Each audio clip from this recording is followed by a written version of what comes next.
Hello kids, welcome to Priya kids Telugu stories and songs. Hello పిల్లలు, ఎలా ఉన్నారు? మీకు రెక్కల ఏనుగు అంటే ఇష్టమేనా? ఈరోజు నేను ఒక అందమైన ముద్దుగా ఉండే ఒక చిన్ని రెక్కల ఏనుగు కథ చెప్తాను. విందామా మరి? ఓకే. అది ఒక పెద్ద అందమైన పచ్చని అడవి. అందులో సింహాలు, జింకలు, కోతులు, కుందేలు, పక్షులు ఇలా ఎన్నో రకాల జంతువులు కలిసి చాలా ఆనందంగా జీవించేవి. ఆ అడవిలో గజ్జు అని ఒక చిన్న ఏనుగు ఉండేది. గజ్జు చాలా మంచివాడు, మంచి మనసున్న ఏనుగు. ఎవరికైనా కష్టం వస్తే వెంటనే వెళ్ళి సహాయం చేస్తాడు. కానీ గజ్జుకి ఒక చిన్న కోరిక ఉండేది. ప్రతిరోజు చెట్ల మీద కూర్చున్న పక్షులు ఆకాశంలో ఎగురుతూ కనిపిస్తూ ఉండేవి గజ్జుకి. అవి మేఘాల దగ్గరకు వెళ్ళి తిరిగి అడవిలోకి వచ్చేవి. అది చూస్తూ ఉన్న గజ్జు మనసులో ఇలా అనుకునేవాడు, అయ్యో, నాకు కూడా రెక్కలు ఉంటే ఎంత బాగుంటుంది కదా, నేను కూడా పక్షులలాగా ఆకాశంలోనే ఎగిరేదాన్ని అనేసి బాధపడుతూ కూర్చున్నాడు. ఒకరోజు రాత్రి గజ్జు ఒక చెట్టు కింద నిద్రపోతూ ఉండగా ఆకాశం నుంచి ఒక ప్రకాశవంతమైన కాంతి కనిపించింది. ఆ కాంతి ఒక అడవి దేవతది. ఆ కాంతిలో గజ్జుకి అడవి దేవత కనిపించింది. ఆ దేవత గజ్జు దగ్గరికి వచ్చి ఇలా చెప్పింది, గజ్జు, నీ మనసు చాలా మంచిది. నువ్వెప్పుడు కూడా ఇతరులకు సహాయం చేస్తూ ఉంటావు. అందుకే నేను నీ కోరిక తీర్చడానికి వచ్చాను.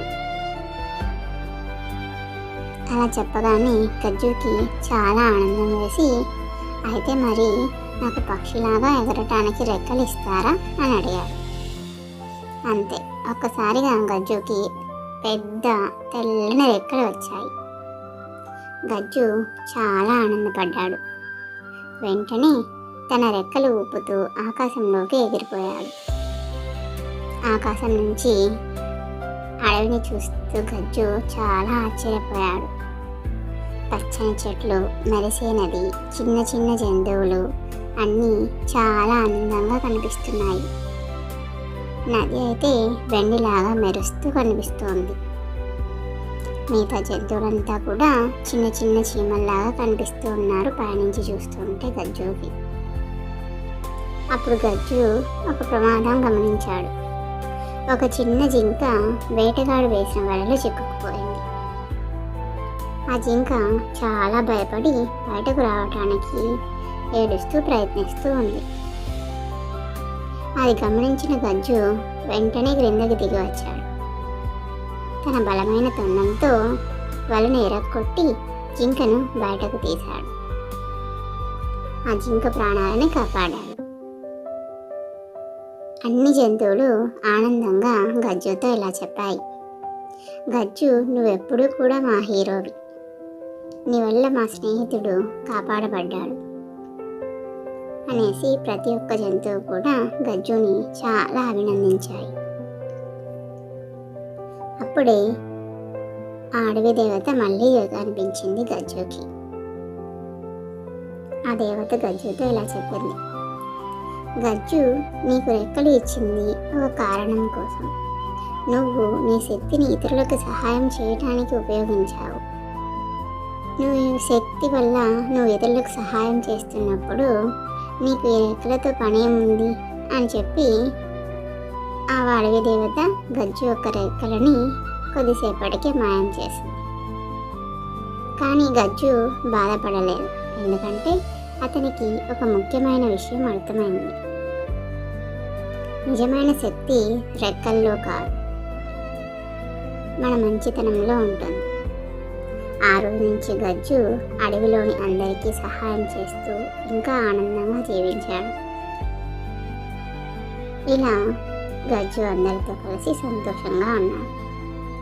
ఈ కథలో నీతి ఏంటంటే, మనం మన దగ్గర ఉన్న శక్తిని మించి పనులకు ఉపయోగించాలి. మనకు లేని దానికోసం ఎప్పుడూ ఆశపడకూడదు. మనకి వీలైనంత ఎక్కువగా ఇంకొకరికి సహాయపడేలాగా ఉండాలి. ఓకే పిల్లలు, ఇంతకీ గజ్జు కథ మీకు నచ్చిందా, నచ్చలేదా? నచ్చితే లైక్ చేసి కామెంట్ చేయండి. నచ్చకపోతే నచ్చలేదని కామెంట్ చేయండి. ఓకే పిల్లలు, ఇంకేమన్నా కొత్త కథలు, వెరైటీ కథలు కావాలంటే కామెంట్లో మెన్షన్ చేయండి. బాయ్ పిల్లలు.